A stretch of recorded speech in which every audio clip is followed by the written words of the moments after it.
Welcome to One Word a Day. I'm Sophie, your pilot into the universe of Chinese. Today is the last episode of November of Newspeak that I pick this one to hopefully to be a perfect closure because it's a kind of a social commentary and also the East and West, the English and the Chinese cultures at this point. Chinese came up with this expression almost like a commentary, a footnote to the time we're living in. 纯爱战神, you see love, you see war in there. Quite dramatic, right? And God, okay, just by the character itself, 纯爱战神, pure love, war god. It already created almost a saga of sorts, right? And why it's related to our contemporary living. Like, what does it mean? I only recently learned about it. Okay, just like in the West, in English-speaking countries, post-industrial age, right? The fertility rate drop, divorce rate go up, and so people become cynical about romance, about love, so to speak, right? So many experts talking about that, this loneliness or woman hard to find a man or vice versa, this two, gender split or dynamic, this new dynamic in our new era. It's people trying to figure out the relationship of contemporary lives, modern love, so to speak.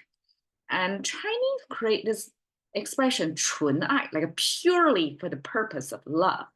And 战神, you go to war, act as if you are a war god. You're fearless. You're just going for the fight, for your almost like hopeless chance of find your pure love. So there is a little bit of what do you call it? The pathos, isn't the pathos or ethos of this expression is about disillusioned society, about the subject of love, and a social commentary on people who choose to continue this illusion of love, to continue seek it at the cost to maybe lose everything, something like that. Therefore, they use the war, the most dramatic way of loss, which is cost of life, right? To use that, like you ping your life as if it's dependent on the love, and the context of it is being used almost as it's a hopeless case in a particular scenario, but that person still choose to believe he's on something or she's on something, and almost make it normal because it's the abnormalcy of the outlier behavior in today's context of that endeavor to seek love. It's almost like going to a war zone. It's just a sacrifice. All right, so that's my best read of this. And I hope it adds a note to the complexity to today's living and how society in Chinese-speaking communities are reacting to that, and even coin this dramatic, almost like a legend level of expression, 纯爱战神.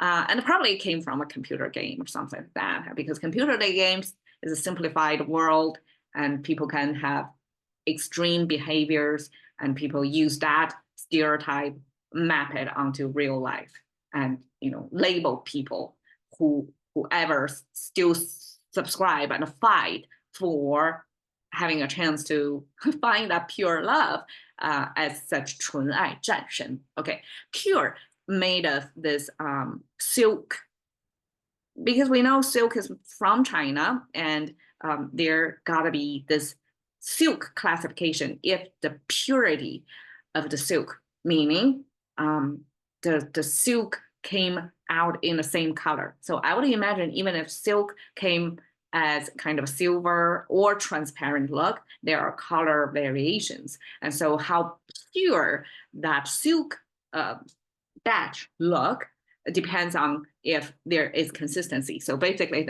you feed the silkworms the same food, right? And they came down from the same species who spin out the same color of silk threads.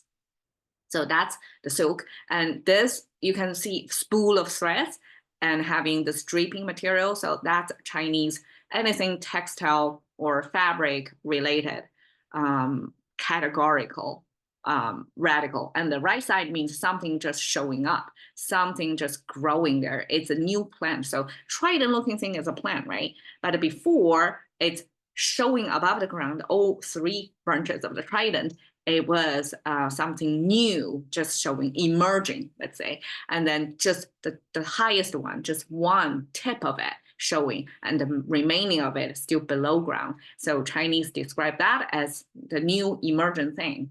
And this new emergent thing probably signify the new crop, new batch of silk being made. And then people decide by the color variations if it's pure. So that's pure. And love is made of this heart symbol. So basically, Chinese view heart as a chamber, a pump, with incoming tube, outgoing tube, and the tube to supply blood to the heart itself. I just learned the expression of systole, diastole motions of heartbeat. So basically, systole is contraction and diastole is expansion of the heart. So this heart as a pump continue doing this. And Chinese capture that and use heart as the almost like the essence of a human's consciousness. And when you wrap it around, it means this heart is kind of enclosed, signifying it's kind of in your comfort place, and it's not open. It's semi-closed because it's not full closure either. And then there are these two things that's opposing side. That's a footwear in ancient times. It's ancient Nike, okay? Two deck. First, the top deck is where your foot touch. The bottom is where the ground touch. So there is a cushioning or layer in between. That's the ancient footwear, and combined by, I guess, at the sole and at the middle part there. And you can see, so this is the heel, and this is the toe direction. And this feet is facing this way, and the bottom is facing opposite way. So there's a mutual direction there. So it's bi-directional, heart in wrap. And that's Chinese definition, visually, conceptually, about love, which is a mutual attraction. And you kind of have your heart parked in there. I'm romanticizing the character love itself. I think it's explainable that way, right? Okay, let's see. War. Okay. Love and war, two themes in literature, right? War is made of the weaponry here. You can see many pointy edges in there. That's a simplification of this weaponry. The left side means the war generals standing on top of the car or carriage, not carriage, chariot. Okay, this is a wheel, the spokes of the wheel, and then just one side of the wheel, the axle, and the stopper of the wheel. The other side was left out. You don't need to spell the full thing to know, oh, this is something that's a war vehicle, because it's elevated ground, right? So then general can have a better vision to see the full war battlefield. And the two mouses are people who stand by, serve as the messenger. So whatever the general want to make the next maneuver, directing the whole army, because there were no contemporary ways to make a phone call to somebody. I don't even know if in contemporary, like how they communicate. But the ancient communication is through such runners who get the same message from this general's war vehicle and then spread it out simultaneously so that the whole army is coordinated. So this weaponry and this direction, when you see the general and the messengers, the runners of the messengers involved, it's a big scale. It's not a small battle, it's a war. Okay, so that's Chinese definition. God, okay. This I came across several times. I enjoy it each time. And it's a beautiful character. Look at that. So this is a simplification. This is the ancient expression of the lightning in the sky. So it's irregular. It's almost like a sine wave or S curve. Almost you can view it as the yin and yang icon, this S shape, almost like that, right? And then some spikes in there because it's the lightning patterns through the sky have this sharp edges and twists and turns. And that is the right side. So the contemporary simplified Chinese flipped the left and right icons. Lightning, okay, the right side, 2 horizontal lines with 3 vertical lines, okay, apply if we want to symbolize it. It's heaven and earth, 2 horizontal lines.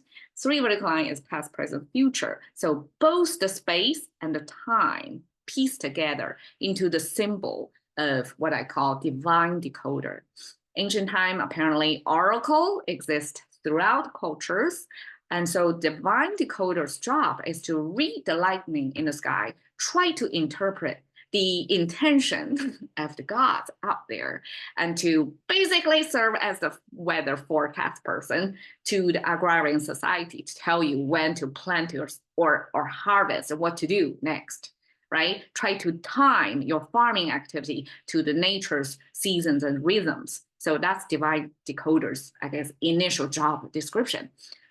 There we go. So divine decoder associated of trying to decode divinity, right? Eventually it becomes divinity itself, the symbolize of, because that's the interface of humans to divinity.